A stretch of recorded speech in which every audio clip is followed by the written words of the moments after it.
Thank you very much.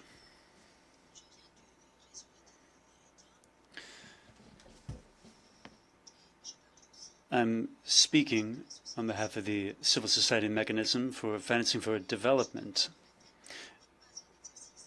Speaking of debt architecture is not a technical exercise. It's a political and exercise. Debt burden has become a structural obstacle. It hampers sustainable development. Budgets for debt devoted to debt reimbursement have doubled in just a few years for indebted countries.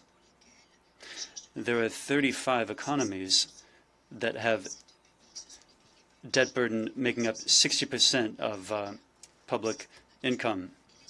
The current situation and solutions proposed are not working, and they won't for as long as payment to creditors take precedence over the needs of citizens.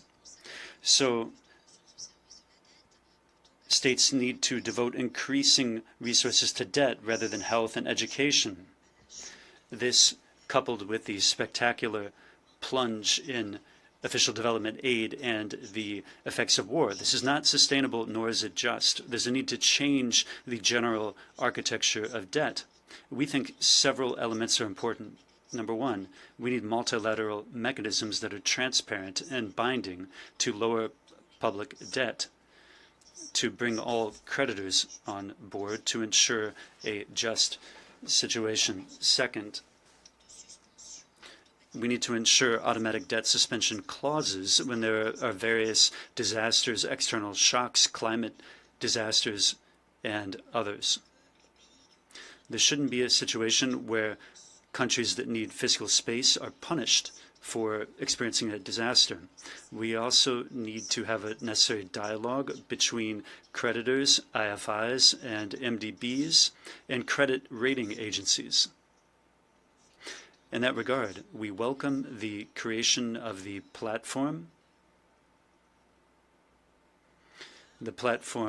of lending, borrowing countries and creditor countries. This allowed for a more just process to unfold in line with this Sevilla commitment. But we need a framework on sovereign debt, on public debt. And this should be a democratic mechanism, a crisis prevention mechanism. We want fair financing that doesn't lead to over-indebtedness, that doesn't lead to a number of conditions that responds to market imperatives. We also need to act with regard to special drawing rights. We need more SDRs. We need more lending with favorable conditions. We need to take account of the various nerve centers where vulnerability develops in societies. Financing needs to take account of justice and sustainable development.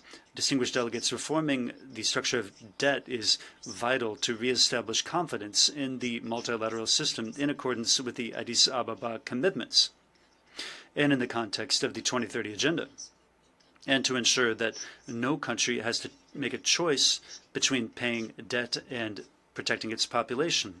Furthermore, we need to send a message to the international community that the international community really wants to rectify this historic injustice. Thank you.